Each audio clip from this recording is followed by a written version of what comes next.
Menurut saya, beliau itu sangat dekat dengan masyarakat. Dedikasi beliau terhadap negara ini sama sekali tidak mengharapkan imbalan lebih. Hasil kerja itu contohnya ya seperti gedung DPR atau MPR Republik Indonesia, lalu ada jembatan. Masjid Istiqlal di Jakarta salah satu kontribusi dari beliau, bahkan menjadi simbol toleransi antar umat beragama. Dan fakta uniknya itu beliau menemukan sebuah teori konstruksi beton namanya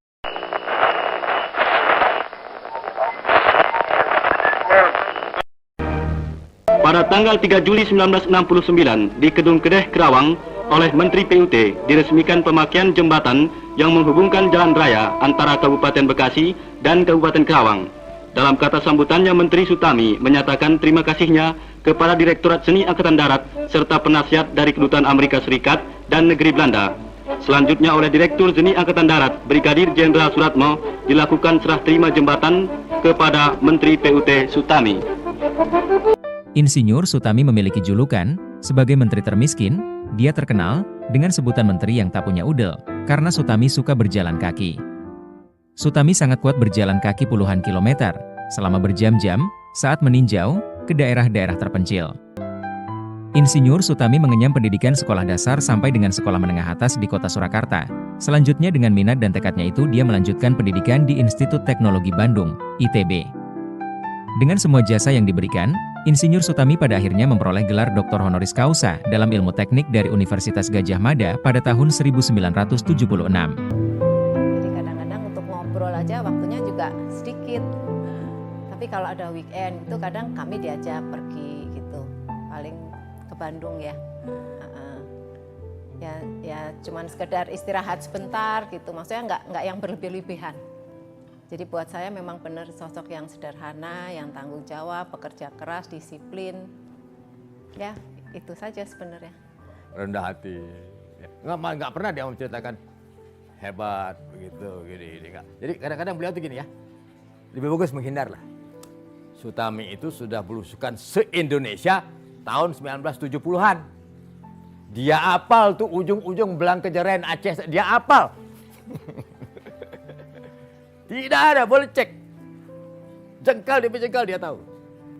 Beliau tahu persis. Nah dari pengalaman inilah, beliau akhirnya mengadop bukan sesuatu yang baru, namanya ilmu wilayah. Ini yang diwariskan beliau untuk bangsa ini.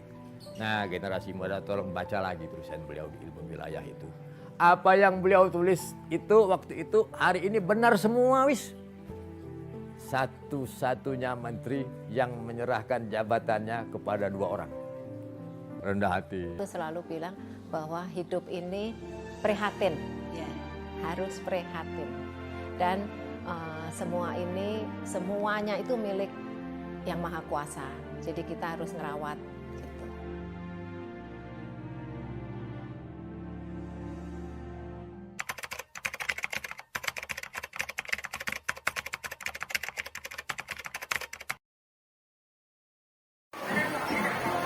Menurut saya, beliau itu sangat dekat dengan masyarakat, bahkan dengan masyarakat kecil.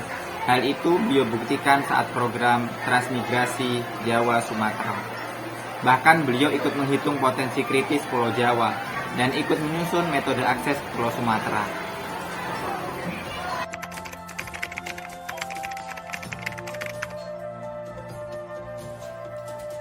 Baik, menurut saya sih iya, karena kita bisa melihat beberapa bukti dari hasil kerja yang sudah ini. Nah, hasil kerja itu contohnya ya seperti gedung DPR atau MPR di Indonesia, lalu ada daerah, kemudian juga ada waduk Jatiluhur, lalu ada bandara Igusti Ngurah Rai, kemudian ada tol Jagorawi. Atau bentuk nyata ya yang sudah dikerjakan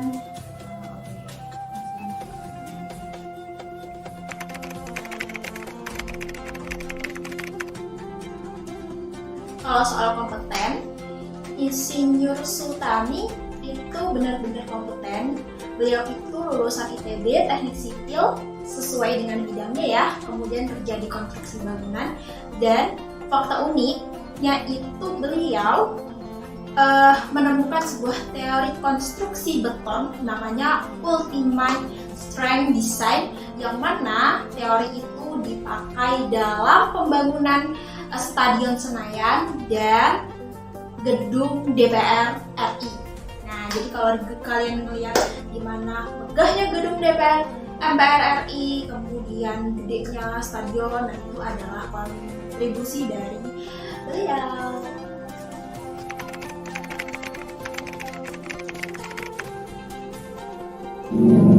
Karena beliau menerapkan konsep zuhud, kemudian sangat toleran. Buktinya, Masjid Istiqlal di Jakarta salah satu kontribusi dari beliau, bahkan menjadi simbol toleransi antar umat beragama se-Asia Tenggara.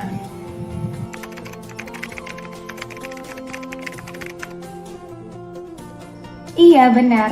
Dedikasi beliau terhadap negara ini sama sekali tidak mengharapkan imbalan lebih.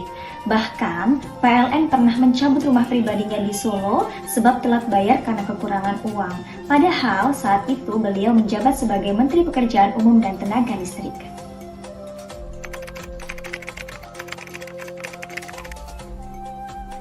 Benar sekali. Jadi, secara gak langsung, Insinyur Sutami itu sudah menerapkan course value berakhlak, dimana ada 7 ya poinnya, dari berorientasi pada pelayanan sampai dengan adaptif. Nah, di nilai kolaboratif ini beliau itu sangat terbuka. Dia bahkan dalam seluruh konstruksinya itu dikerjakan secara tim, terbuka terhadap timnya agar proyek-proyeknya berjalan dengan maksimal. Kemudian beliau juga adaptif, jadi meskipun beliau ini sudah menjadi menteri dengan keilmuan yang sangat bagus, beliau tetap bekerja sama dengan tim arsitek Jepang, di mana pemikiran-pemikiran mereka kemudian direkayasa oleh Bapak Insinyur Sutami. Seperti itu.